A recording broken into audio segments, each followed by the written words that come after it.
This is truly like butter. You can see the seams just went right down, no effect.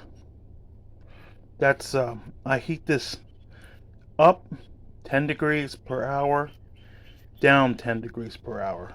It takes 3 days to cook it like that, but the seams hold. This is the stuff I call white butter, but it's Flintridge.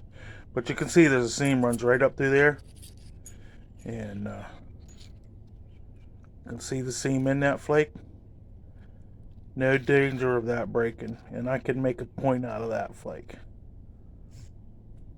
Turtle, knock him on his head. Gotta be careful. This turtle is. There's a natural, I don't know what you call it, but it's like a natural platform there, and I'm peeling them. See that seam right there? Just peeling like that seam's not even there. Same with this seam. Good stuff. Okay, a little bit of strategy here. I'm not saying it's a good strategy, just saying it's my strategy. This was a concavity, and this is a ridge. Now, what I did, I knew it was going to step. The first thing I did, I took a flake here and it ran there and stepped. And then you can see I took 4 flakes off of that. I made a platform with a step.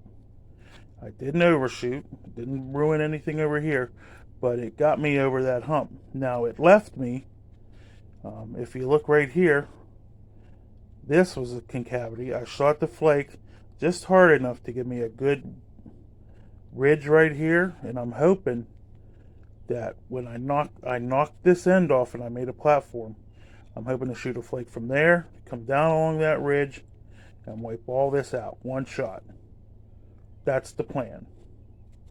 Well, it didn't go as planned. Much like when you flute, it ran down, and instead of wanting to run that, it started to dive. But luckily, I didn't blast it harder. I would have split my piece. This takes a little bit of knowing, try stuff. I'm just trying stuff on this piece because it's what most people would consider a really rough piece. And that's easy right there. This hump has got to go. Once this hump's gone, this is a good piece.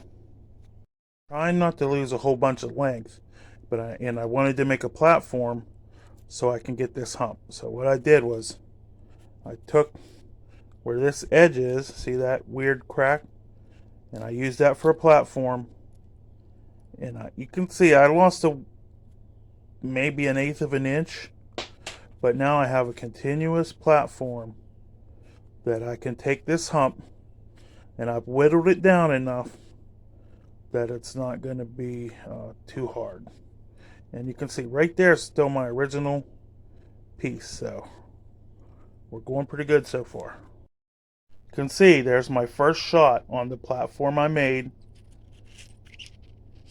And there goes a lot of my really crumbly looking stuff. Look, there's my seam. It's still good. I'm trying to knap with the seams. Try to cut across them as least as possible. And now my next shot will clear over there. And you can see my hump's almost gone. I'm flattening that piece out. And when that hump's gone, a little bit of edge work, and then I can start shooting them. And good to go piece there. You can see I've ran 1, 2, 3 flakes. Look. Remember how that piece was? It's still not great, but it's a lot better than it was. From here on out, it'll be small flakes to get it lenticular and smooth, and then easy sailing. Now, you can see this seam runs at a diagonal from the upper left to the lower right. And when I tried to flake this way, it wants to catch. So what I did is I set up a platform over here, and I shot clear across, and they roll. See how It wanted to, that's the one I did from this side. It wanted to catch. I set up a platform over here. It rolls right over that. You got to pay attention to that with Flintridge. Which way them seams run. Try to nap with them, but not on them. Like you would not want to hit right here. Hit here and have the flake go that way. Now that's the same thing I did over here. When I hit this side, it came and it did a little, little spudge right there. So I came back over here, set up a platform and whacked it, and it rolled clear across. And that's how you keep the Flintridge together with seams, and try not to, do it all in one hit. Okay, now here's the danger. You're zigzagging along, and you see that seam? If I did this was the zig. If I did the zag right there, it will split that seam. So I have to come to the other side and zigzag back. Okay, I took all that time to clear the turtle and set up that edge. I know I can't get this spot where my index finger is because it's crumbly there and there's a seam right there. So I set up the whole rest of the preform so that I could get this flake right across the seams. See that? It hit there, rolled right over that seam, kept going. You're only going to go 4.5 to 5 on this piece, but that's all it needs. Had a big spot stacking up on me there, and so what I had to do was come to the other side and use some of my, see, I didn't get rid of all that natural platform yet. I ground that pretty good, and then I used that to clear my stack and do some thinning. And there's another small gem point in that flake.